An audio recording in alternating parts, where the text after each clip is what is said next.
Welcome to today's lunch. I wanted to say thank you all for the morning. I hear y'all did a wonderful job in your crisis simulation this morning. I think it's a very important tool to have in your kit. And I think Jennifer did a wonderful job in kind of opening your eyes to the communication crisis and how you can handle and respond to them in a timely manner. So I hope you found it as enjoyable as I know that she's capable of delivering. So thank you, all of you. I want to thank our table hosts who are joining us today. We have got strong representation from the Macomb School of Business who are here today. We're very excited to get the opportunity to visit with you. I know Arthur Allert is here. He's the Assistant Dean of the Undergraduate Programs at Macomb's. Thank you, Arthur, for being with us. We are very excited to have today's keynote speaker, and I think it's important for us to lay out an introduction of our keynote speaker, Mr. Caylin Moore. I'm going to play 2 short videos, and after the videos, Josh Moore from Houston is going to represent the team Blue Jays. Thank you. Josh Moore will come up to the stage and we'll do the formal introduction of Caylin. But let's begin with our short videos here. The way Caylin Moore reads it, his life doesn't make much sense on paper, but it's unfolding exactly as planned. This fan mail right here says, "You did it." I like to dream dreams that are so big, so unfathomable, so unimaginable, that without divine intervention from God, they're destined to fail. Growing up in the Compton-Carson, California area, times were tough, just like the neighborhood. Broken family, no hot water, hardly any food some days. Yet, for all he lacked, he literally pushed that much harder, and football changed everything. The only alternative sometimes to getting shot or to getting jumped or to getting robbed is say, "No, I don't gangbang. I'll just play football." Football gave us life. His mom, CJ, helped point the way. We may live in the hood, but the hood doesn't live in us. I envision the unlimited places that my children can go. Injuries limited playing time, so he tackled the books big time. A student, Fulbright scholarship, motivational speaker. Now, freshly graduated from TCU, That's my son. Another great adventure awaits. Oxford University in England, Rhodes Scholar. This is a long way from Compton, man. Yeah, like, for real, it really is. His future, unlike his past, rich with possibilities. But I know I want to make something out of myself, and I'm striving towards that. Perfect sense, really, even on paper. Good afternoon. My name is Joshua Moore, and I have the honor of introducing Caylin this afternoon. Caylin L. Moore is a senior at Texas Christian University, majoring in economics and minoring in mathematics and sociology. He comes from Compton-Carson, California, where he overcame poverty, gang violence, and his father's incarceration, who is serving a life sentence, and has become a campus leader and a Division I football player at Marist College and at TCU. Caylin was selected to the Fulbright Summer Institute to study the transatlantic slave trade at the University of Bristol in 2014, where he studied abroad in England. The next year, he was chosen to attend PPIA Junior Summer Institute at Princeton University, before beginning school at TCU in the fall of 2015. He is the founder and president of Spark, a youth outreach organization of student athletes who encourage opportunity for youth to attend college, as well as past volunteer middle school teacher for the Children's Defense Fund. As a result of earning the 2017 Rhodes Scholarship, Caylin will go on to Oxford University in the UK to earn his MSc in Sociology and a Master's of Public Policy beginning in October of 2017. Please help me welcome Caylin Moore to the stage.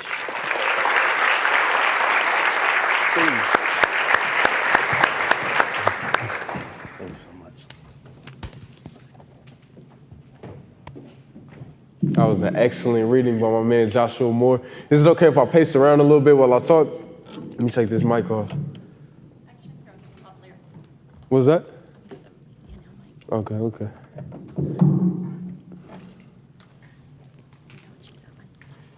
Oh, wow. Hello? Okay. Hello? Oh, I like this. This is cool. I like this a lot. Let me put this in my pocket real quick.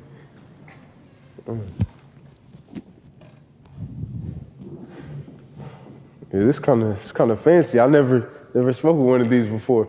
Okay, so I want to say first and foremost, I'm extremely blessed to be here today. It's such an honor and an extreme privilege to talk to a group of leaders. I didn't know it was a bunch of leaders in this room. So I feel like I'm talking to the next, world changers, the United States. So I know what messages I want to talk to you guys. I want to talk to you guys about 3 things today. The first thing that I want to say is that our work is not done. Like I understand that everyone here is looking to go to college. We have some people that are already in college as mentors, but our work is not done in the community. The reason why I say that is I was on a speaking tour recently. I was in Fort Worth, Texas. Anybody from Fort Worth in the building? Okay, Fort Worth. Excuse me. I was in Fort Worth, Texas, and one thing I noticed, I was talking to high school, and it was a young man in there, and I said, hey, make sure you go to college, young man. That will be very beneficial to you in the future. And he said, college, it's not really for me. I'm not really college. So I said, why is that? He said, oh, my reading scores are low. I said, I understand. And I look, he could see on my face I was a little bit angry, but I was mad, but I wasn't mad at him. I'm mad at the person that didn't put a book in his hand last summer and the person that won't put a book in his hand this summer. I'm mad at his older brother for not saying, look, man, make sure you go to college. Make sure you read this. This is how you fill out the FAFSA application. I talked to another person at the school, and it was right before I went to go speak. It was at Eastern Hills High School. Have you ever heard of Eastern Hills? It was right at Eastern Hills High School, and I talked to him. I said, make sure you sign up for the SAT prep course. And he said, oh, my mom doesn't have the money. I said, okay, I step back. I know how it is. I come from Compton, California, so I know what it is when mom don't have the money. Okay. I thought about it for a second. When I took a moment to step back, I noticed his shoes. He had on the Jordan 11s. So I started thinking. I asked him, how much did the SAT prep class cost? He said, oh man, it costs $150. You know how it is. How much did those Jordans cost? He said, $175. I said, who got you those? He said, my mom. I said, I'm mad. I'm mad because we had a kid in the crowd that was playing around a whole lot. He was joking around. And I asked him to come up. I said, young man, tell everybody a joke. You seem like, you're the funny guy. Let me hear a joke. He came up and he said, oh, I don't have a joke. I said, well, I came here to talk about college. Tell people how to get to college. And he said, tell them how to get to college. I don't know. Sit down. He went to sit down. And I said, little man, I love you, man. I'm here because I love you, and I'm going to see you do well. So I'm not mad at you. I'm mad at your barber. And not because your hairline looked like the I-30 freeway. I'm mad at your barber. I'm mad at your barber because you sit in that seat every 2 weeks and pay $15 to him, and he hasn't deposited any information into your head on how to go to college. I'm mad at your barber. And the reason why I say all this is I know there's some people in this crowd that have a younger brother. I know somebody has a younger sister. I know somebody has a mom or an auntie that they would like to encourage to do better. I know somebody in this crowd may not have hot water before. I know somebody in here may have slept on the floor before. I know somebody in here will be familiar if I said the term bucket bath, which is when you go outside, fill up a bucket of water, bring it back into the house, microwave or boil some of it, and then take a wash up. I know that for a fact. So the reason why I say that is I want to let you guys know our work is not done. Our work is not done for ourselves. Our work is not done in our community. When you guys go off to your respective colleges, I don't want you to just go into the Martin Luther King lounge at your school and complain about how there's only 4% black people at your school, or it's only 10% Hispanics and all that type of stuff. I want you guys to remember where you came from. And remember, let me not just sit up here and argue with people about what's going on BuzzFeed. Let me go to the inner city and teach a young Hispanic girl how to fill out a FAFSA. Let me teach somebody how to fill out a FAFSA. Let me go to the inner city and teach a young Hispanic man or a young black man which college applications that I filled out to get me here. That's what I want to see. So I wanted to tell you guys that our work is not done in the community. The second thing I want to let you guys know is where you draw your strength from. I want you to remember that question I said, where do you draw your strength from? There's 2 basketball teams in the NBA Finals right now. Can anybody tell me what those 2 teams are? Thank you. Excuse me. The Warriors and the Cavs. So the Warriors and the Cavs, I don't know how you feel about basketball, about the Cavs, or about the Golden State Warriors, but I hope that you like greatness. Would that be accurate? There's some people in here that are fond of greatness. Okay, let me talk about greatness for a second. You have one player on one team named Steph Curry, another great player named LeBron James. So what's special about this is right now it's the score in the series is 3-1. The Golden State Warriors are up 3, and the Cleveland Cavaliers have 1 game won. And all they have to do is win 1 game, and then they'll win a whole championship. But if we can remember, if anybody knows anything about sports, just this time last year, they were in the same position. It was 3-0. And LeBron's team, the Cleveland Cavaliers, came all the way back and won the championship. And people ask, whoa, how did LeBron do that? Like, how do you go back and win 4 games in a row and beat the best team in the world? I'm going to tell you guys the secret, and it's not on the scouting report. The scouting report will only tell you that LeBron can't go to his left. Kyrie likes to shoot if he gets open, and J.R. Smith is going to shoot right when he gets in. Let me tell you why.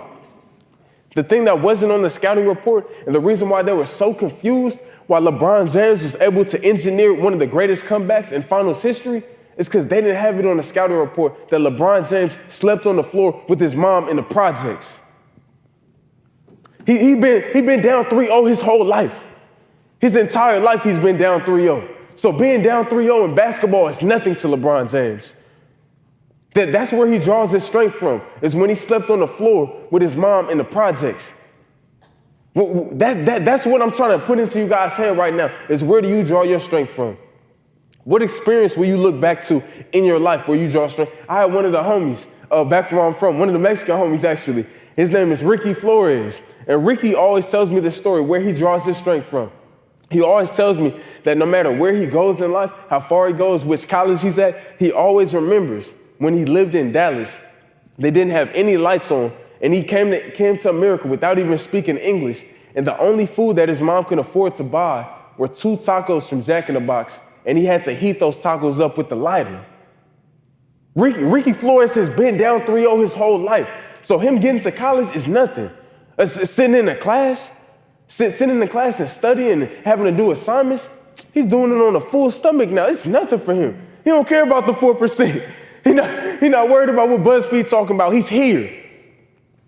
Now he's about to win the championship. And that's why I want to put into you guys said, where do you draw your strength from? Where do you draw your strength from? What's an experience that you can look back in your life and say, no matter how tough things get, I'm gonna remember when I used to. I remember when I didn't. I remember when everybody thought that I was, and then that's gonna be the thing that'll pull you through those tough times when you get into college. The last thing I want to talk about is your mindset.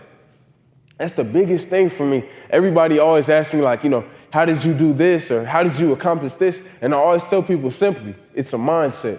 When I talk about a mindset, you guys see me up here today, some, random buff black guy with some dreads in his hair, some TCU shirt on, a mic on, fancy little mic right here.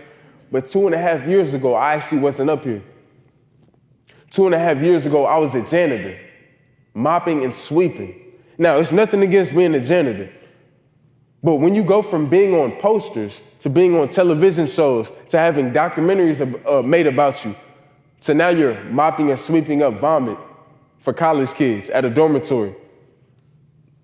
Humbling. I was so humbled through that whole process. I was so humbled. I can remember it just like yesterday. And I used to be ashamed of myself. But one day I started changing my mindset. I said, I do not want this to be the end of my story. And I know there's somebody in this crowd that went through something and you said, this is not going to be the end of my story.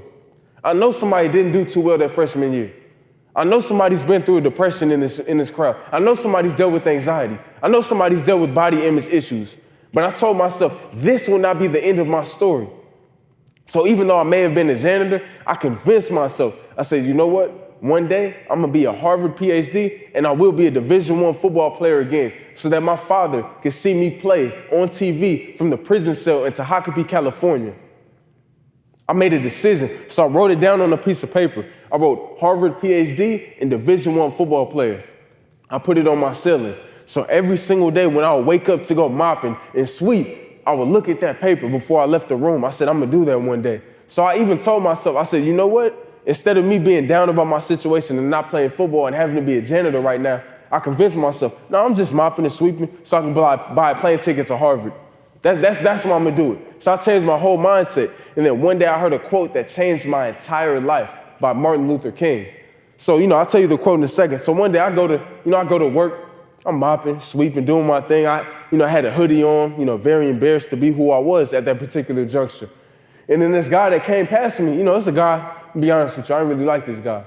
And he walked past me. He said, hey, you missed the spot. I said, where? He said, right there. And then he spit on the floor. I don't know if I explained earlier, but I come from Compton. All right, I'm gonna let that sit right there. If you didn't get that, you didn't get that. I come from Compton. So I looked at it. I looked at the spit and I looked at the dude. I had to really restrain myself. And he walked off. I said, you know what? Because I heard a quote that morning that changed my life. I said, hey, bro, come back. He said, what's up?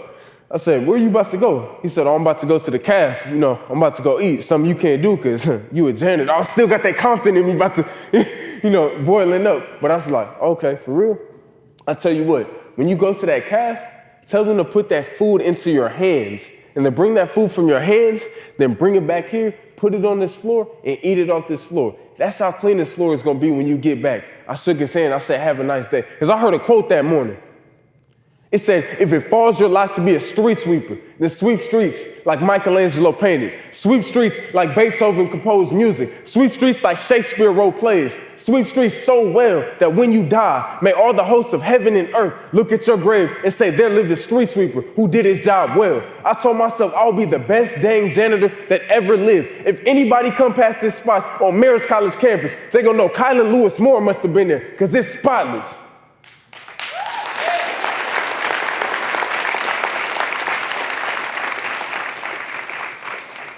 So I was thinking back in reflection about the mindset that I applied to doing that janitor mindset. I want y'all to take that janitor mindset with that manual labor mindset, that my dad got rough hands. I might not have rough hands, but I got a rough aspect to my character where I will go and get it for you. So I'm talking about that janitor mindset. And I was thinking back the other day and I was just sitting at the edge of my bed.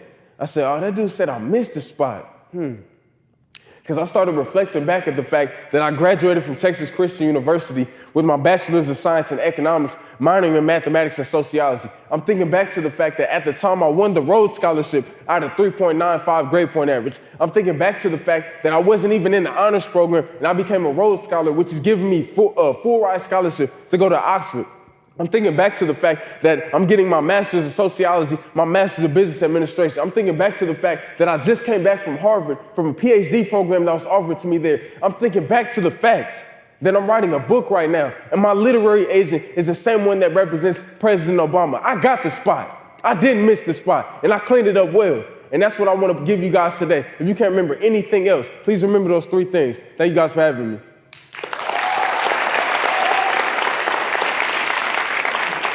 I can sit down? Oh, absolutely. Q&A? Yeah, absolutely. Yeah. If there are any questions, you want to come wait right here. If there's any questions, you can come to the front mic right here. Anyone have any questions for the keynote? Yes. Hello, my name is Amber, and I just have a question regarding how you went from being like a student athlete, because I coach a little league softball team, and my sister is on that team, and she has one heck of an arm. She's so good at playing, but her attitude is so horrible, and I see that it's discouraging her and it's discouraging her teammates, and she talks badly about herself, saying how she doesn't want to go to college, she doesn't want to go to school, like just on her everyday thing, and it hurts me because like I want to help her, but I can't. I feel like I can't. But I mean, you seem like you went through so much and you're setting a role for your brother. Like, how do you do that? And what advice do you have for, I guess, me and the rest of the people? Man, that's an excellent question, because that's a battle that a lot of us will go through or have gone through. I can tell you personally, it's a little bit different for me. My younger brother, Chase, he plays football at the University of Texas right now. He's sitting right here. Everybody's going to look at him simultaneously, obviously. And then, but the thing about Chase, he was an abysmal student growing up. Abysmal is an SAT word for really, really bad. Okay. He was an abysmal student. And I remember that even through middle school, he barely graduated from middle school. He was doing all types of bad activities, getting in all types of trouble with the law. But then I had to make a decision when I was about the 10th grade. And I came up to school and I saw that he was messing up. I realized we're in a situation where we don't have hot water. I share the same bed as my mom, my brother, and my sister. And then we finally got our own bed in the garage that we had to share. I thought about it. I said, everything we're going through and you messing up in school and you want to have a bad attitude towards your sport, you don't sleep in the same room as me. And I know this is really harsh, but I literally had this dude sleep in the hallway. I told myself, I earned the right to sleep in this little bed. The little bit of water that we do have, I earned that. You didn't even earn that. You sleep in the hallway. As a matter of fact, you don't eat at the same level that I eat at. Like if I'm eating at the table, you eat at the lower table. If I'm eating at the lower table, you eating off the floor. And I realized, I'm not saying that's directly how you want to apply it, but if you don't save your brother's life or your sister's life, who is going to do it?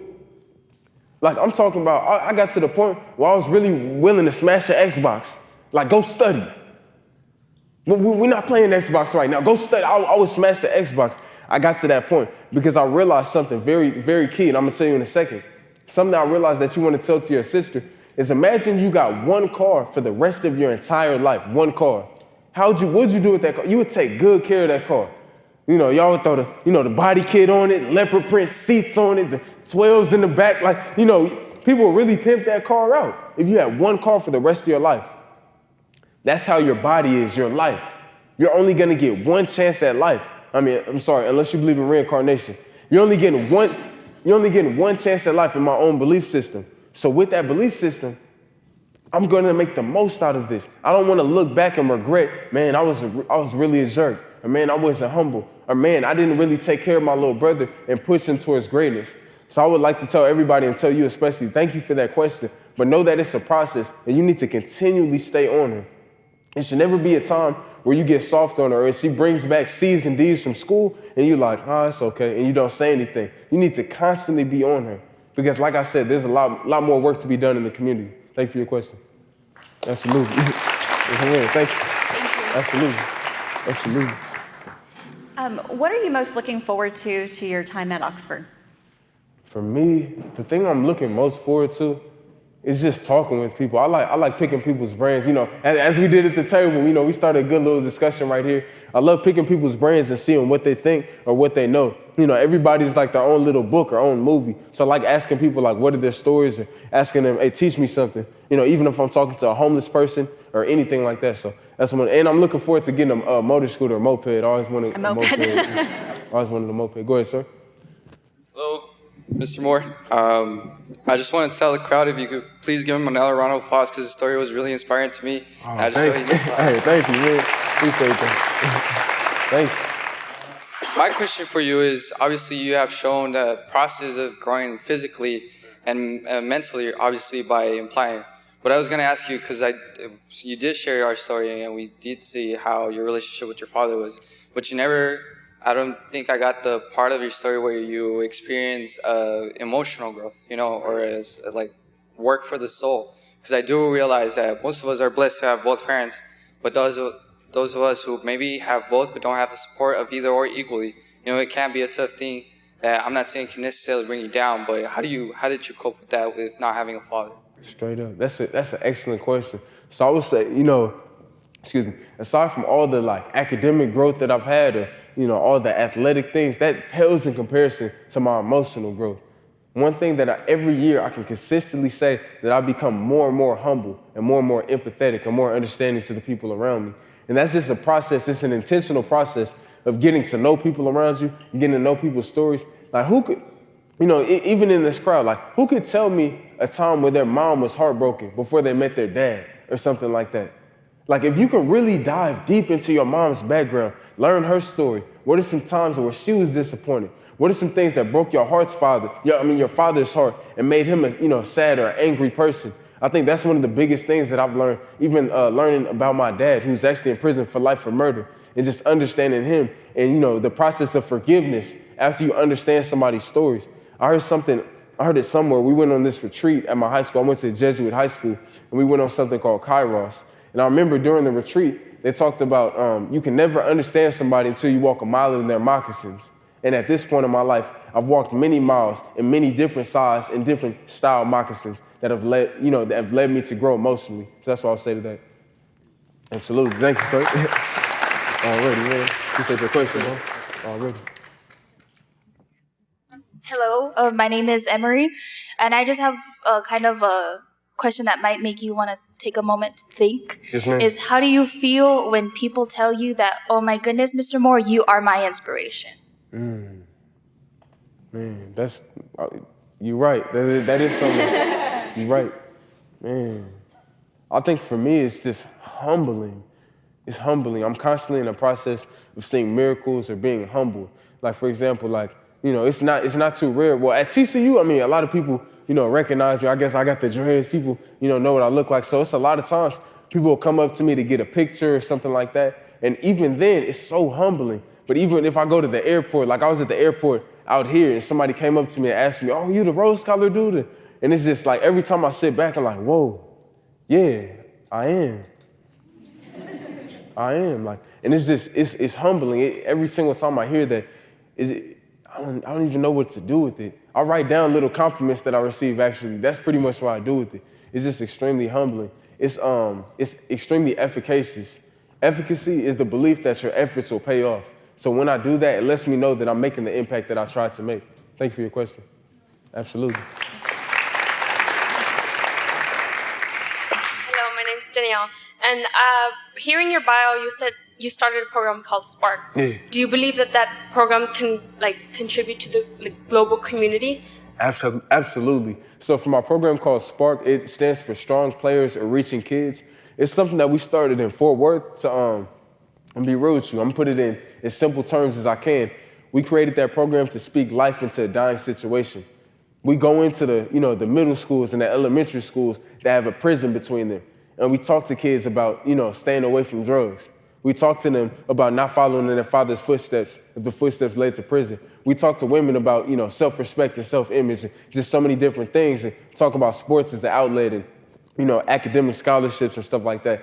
And I've seen it grow tremendously just in Fort Worth. So actually what I plan to do is we're setting it up as a 501c3 this summer. We're actually in the process, the new president, and we actually plan to expand that. I know we have a chapter of UT Spark that's gonna start up. My brother obviously is my brother, so he's gonna be the president. But we're getting a Spark that's gonna be at UT. I plan to hit all the Big 12 and then, start going to different conferences and so forth. But that's in the works. Thank you for asking that question. Absolutely.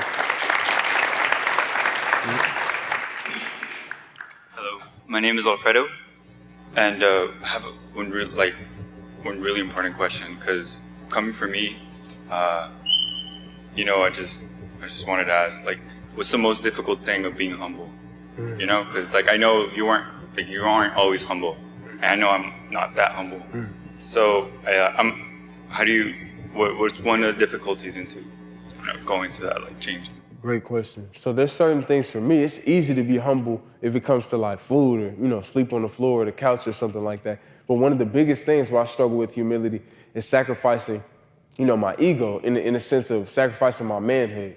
If it's something that will challenge my manhood in a certain way, then that's why I find myself being the least humble. But that's when I have to constantly, tell myself that, me putting my manhood before whatever the common cause or, loving somebody, whatever it is something I need to sacrifice every single day of the week. If that goes for, I'm getting married soon, that goes for, with my future wife, that goes for, my children or anything else. As the scripture says, pride comes before the fall. So I'll say that's one of the areas that I struggle with. But with that battle, I'll say at this point, I think I'm winning. I'm not doing too bad, but I want to continually grow in that area. Absolutely. Thank you, sir. My name is Faith, and I would like to ask, how would you respond to people who would, give you hate? How did you respond to that? And who or what do you attribute your success to? So for people that will give me hate, I'll kind of ignore it, to be honest with you, because so if nobody's talking about you, that means you're not really doing anything. I remember I learned in a science class that every single human on Earth has a different fingerprint. So that blew me away. I was like, whoa, you'd think I would have known that by the time I got to high school, but I didn't know that. It blew me away. I was like, that's live. Because what that says to me is that we're all literally specifically created to be different. So once I understood that, I realized I didn't have to fit in. I didn't have to seek other people's approval. Is anybody in here that's a people pleaser? People pleasers? Okay.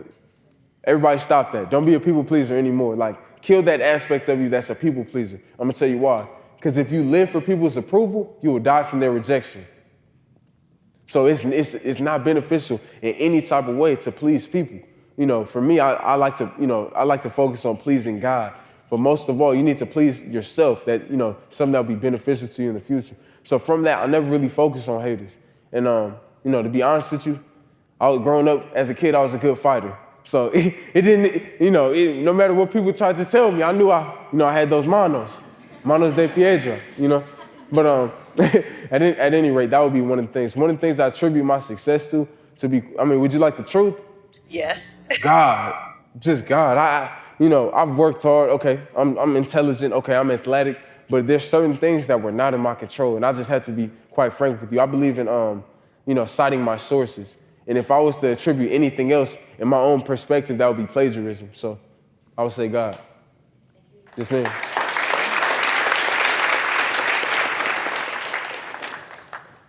Hello, my name is Alyssa, and my question is, unfortunately, with a lot of people who have families such as yours and past such as yours, Yes.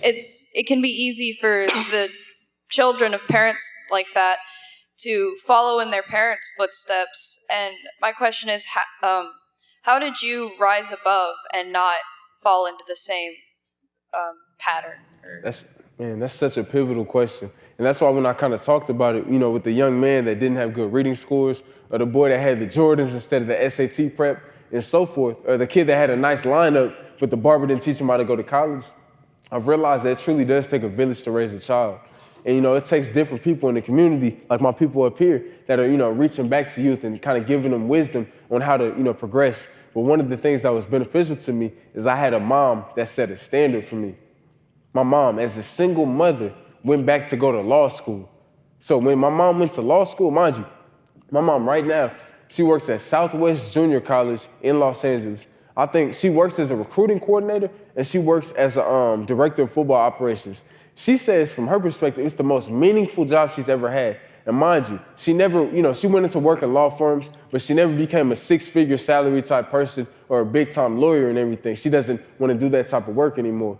But when she went to law school, it set the standard to where my older sister said as a young girl, okay, mom's a lawyer, I'm gonna be an OBGYN, an obstetrician gynecologist. My sister never became an OBGYN, but she's a nurse working on becoming a doctor one day. Set the standard. Where my younger brother, he said, okay, mom's going to law school, okay, I wanna be a mechanical engineer. My brother, he never became a mechanical engineer, but right now he's an urban studies major, minoring in sociology, looking to engineer a better situation for the youth of his community in the future. And then, I myself, I did a couple things from my mom setting the standards. So that's why I would say it's one of the most essential things, having people in the community set the standard, having your mom set the standard. And even if your mom or your dad can't do it, one of the people I have to thank for my success is the mailman on my street and the garbage man. The garbage man. It's this Hispanic dude named Lupe. Couldn't tell you his last name, couldn't pronounce his last name. But I'll tell you what, Lupe showed up at 8:16 a.m. every Monday. And the mailman, I don't know his first or last name, but he showed up at 3 p.m. every single day. That's why I learned how to always be on time. It was from Lupe, the garbage man, and from the other mailman. I had a next door neighbor. I don't know his first or his last name, but I used to watch him always organize his garage and organize his front lawn. That's why I learned organizational skills from watching my next door neighbor. I had this old lady named Miss Blanchard in my neighborhood. Anytime you come past Miss Blanchard's house on a bicycle and you get on her grass, she'll come out and chase you with a broom and say, get off my grass.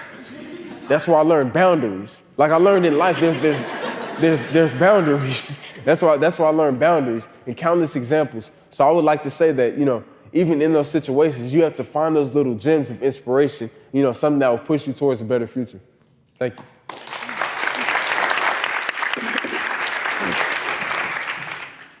Hello, my name is Elvis, and I come from a small town, and what I've seen is that as students start growing up, right, learning, the community itself starts to impose this type of mindset where you really can't do anything, and it's you should just, if anything, you should just stay here at the community college. If not, just go work at McDonald's. That's the best thing. Only not even the top 5% that graduate might even go to college. So what advice would you maybe give me to maybe take back home and try and set maybe start a change, or what basic fundamental a cement, something that might grow into something else in the future? Man, I want to say that's such an essential question, especially for the students that are in this room right now. I'm gonna explain why. I know how it is, in the Hispanic community or in the Black community. A lot of times, people don't want Mijo to go off too far from the house. Y'all, I know how it is. I don't want me. Oh, that's my me house. Like, I don't want it to, be all the way too far. You should just go to the locals, even if the local school not even any good. Local school could be, fairly, not a high-ranking school. But even though you are the valedictorian, they still want you to stay close to home. I want to tell you guys right now, that mindset will always limit you.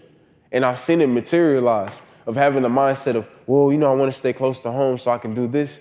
The best way to help your family is to become wildly successful, right? So I'll give you an example. I had a homie named David Ochoa, and Ochoa said, oh, well, I don't want to go off to school too far because I want to stay here with my mom and take care of my brother. So yeah, he's taking care of his brother. He's working at Burger King. But imagine he had went off to college, majored in finance or something like that, and now he can write his brother a scholarship to go to college and really help out his brother on the grand stage.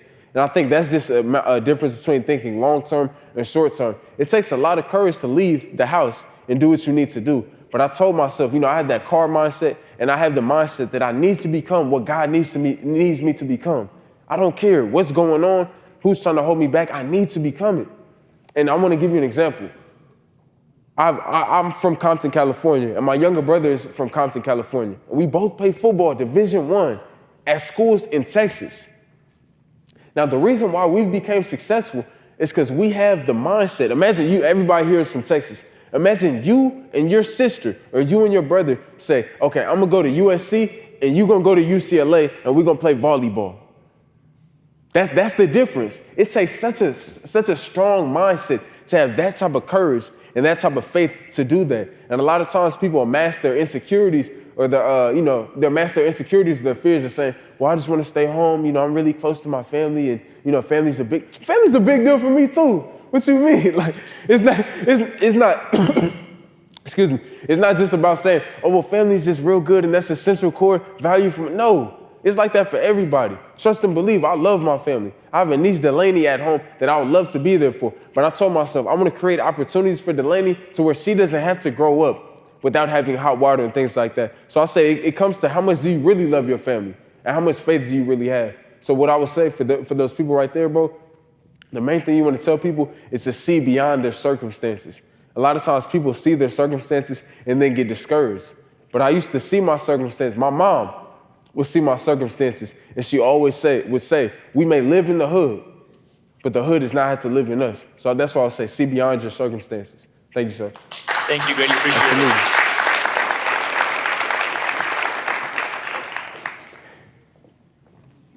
Hi, my name is Jessica. The first thing I just want to tell you is thank you. Absolutely. Because your presentation gave me motivation to keep pushing my little brother's buttons, to strive for school, and to not get discouraged.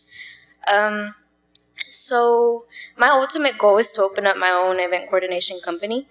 So I wanted to ask you, how did you go about starting your organization? How was that process for you, and what steps did you take? Absolutely. So has anybody ever heard of Nike? Nike? As Nike says, just do it. Just do it. I will give you the Nike slogan, because that's pretty much how it happened for me. Is I had the idea that I always want to impact the youth in the type of way. And I go to TCU. Surprisingly, we never had any program like the one I set up. And one day I was sitting down in the dorm. We had a game at the Alamo Bowl in San Antonio. We just played Oregon, and I was sitting in the hotel. We just beat Oregon. And I was sitting there. I said, man, we winning in football. Let's win in the community too. So I texted some of my homies. One of my D tackles, Aaron Curry. I texted one of the receivers, Michael Carroll. I said, bro, let's do something for the youth on a big scale. And then we just put our heads together. Aaron Curry, he can draw. Mike, he can write really well, and I can speak good. So I said, okay, us three, we can find something out. And we just kept toiling with the process over and over again until, it materialized into something that was highly impactful for the community. So that's why I would say, just do it. There's a lot of times, and this is something I say I've mastered, but a lot of times people in life will only do something that they're qualified for. But I have a mindset of not being qualified, but being chosen, right? Being chosen. As in, when I talk about not being qualified or being chosen, I'm a Rhodes scholar. But in high school, I had a 3.3 GPA, a 1470 SAT, and I've never taken an AP class. Not qualified. But I came to college and now I have a computer. I didn't have a computer in high school. Now I have, you know, GRE preparation courses. Now I fell asleep through the SAT, through 2 sections of it because I was so hungry. Like I couldn't even stay awake during the SAT. That's how hungry I was. So now I'm in college. I have 3 meals a day. That's why I got a 3.95 in college, which is supposedly harder. Because I understand that I don't necessarily have to be qualified, but if I am chosen, that I'll succeed. So that's a lot of times people in their life, they only do what they're qualified for. They only apply for a scholarship or something like that where they meet the qualifications. I will literally apply for something that I have no qualifications for. And that's how I end up a Rhodes scholar or a Fulbright scholar, all these things. Let me tell you a quick story. When I was at, excuse me, when I went to the Rhodes scholarship application, they had us go around the room and do a little icebreaker. And I was thinking, okay, this is an icebreaker. You know, I'm gonna just be myself. I kept telling myself, be myself. Is everybody there is from Harvard, Yale, Brown, Princeton, MIT, all these prestigious schools. I come from Texas Christian University. These people didn't know anything about football, so they never heard of my school. So, you know, I'm sitting in there, you know, and I'm be real with you. I was the only black dude there, let alone they probably, you know, I probably to them look dumb, so they think I am dumb or whatever it is from what they see on the news or the TV. So I said, okay. So the first person came around. Her name was, I can't even remember. I'm gonna give you fake names. Her name is Sally Wong. She went to MIT. And they asked her, you know, they asked every person, what school do you go to? You know, and what's a fun fact about yourself? My name is Sally Wong. I go to MIT and I, you know, climb, you know, some big mountain, Mount Everest twice. I was like, oh, okay. The next person went and her name was something, I can't even remember her name. Let's say her name is Sally Mae. They asked Sally Mae. It says, Sally Mae said, my name is Sally Mae. I go to Harvard, and I've skydived in every single South American country. Right then and there, I was like, there's no winning this. Like, that's a whose daddy got more money competition. So when they came back to me, I was just like, oh, my name is Caylin Lewis Moore. You know, I go to Texas Christian University. I play Division I football, but my fun fact is that 2.5 years ago, I was a janitor. It sucked the air right out the room. Because right then and there, I made a statement that I'm not here because I'm qualified. I'm here because I'm chosen. And that's why I won. So that's what I would say.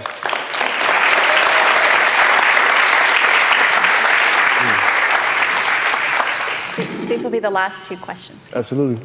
All right, so I'm Saud. For part of my life, I lived in Southside Chicago. And so, like, I'm familiar with, like, people with, like, low standards. But, like, I don't know if you're aware, but there's, like, people with low standards, but they're good people. Like, do you, like, just separate from those type of people? Like, or what would you do? Like, that's a great question.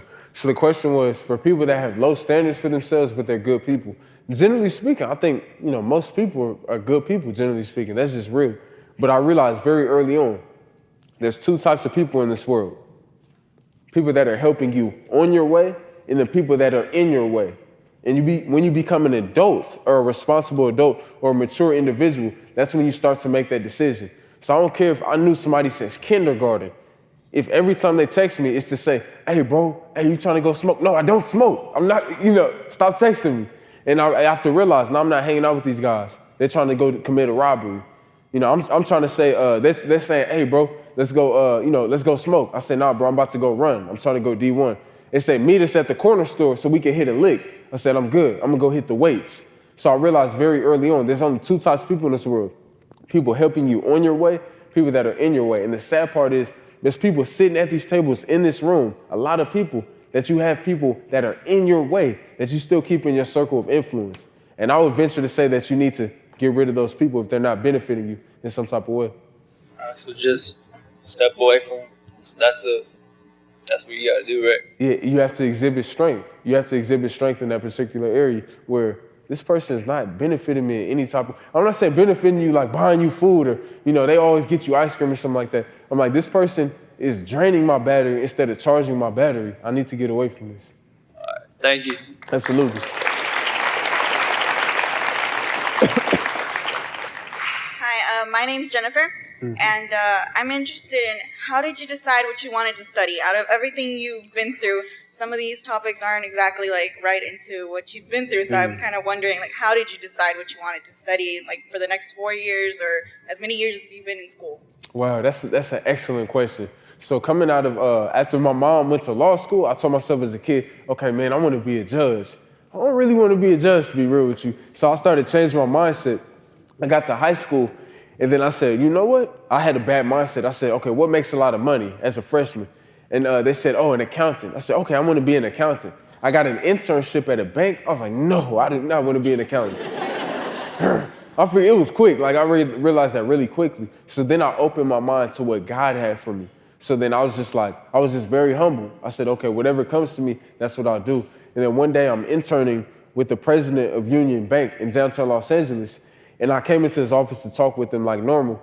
And I asked him just randomly, like, you know, because he's in charge of $200 million that he reinvests into the community through scholarships and parks and recs and all that stuff. I said, man, I want to do that. I said, what'd you study in college?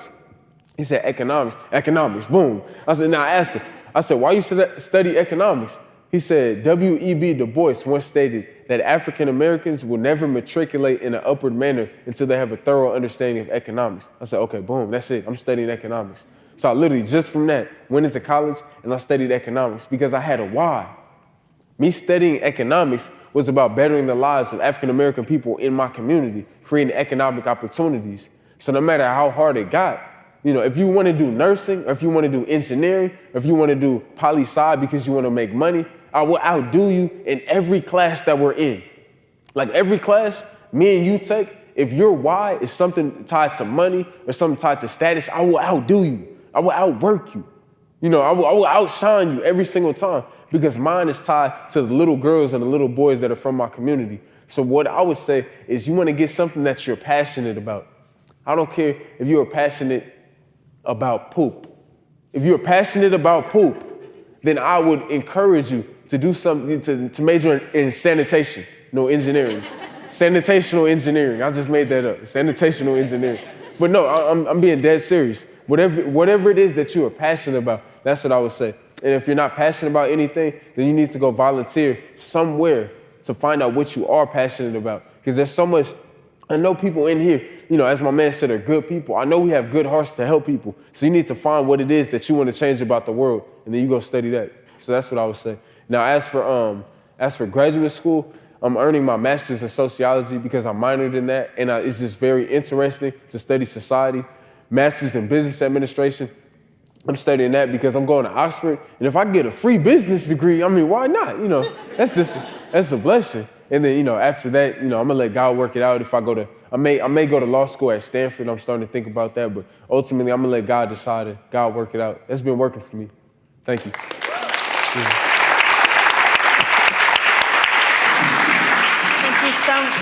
Thank you so much, Caylin. I mean, it was Absolutely. wonderful hearing from you and with great questions from the students. So thank you for giving your time and what you've done and the great journey that lies ahead. So we wish you all the best as you cross the pond.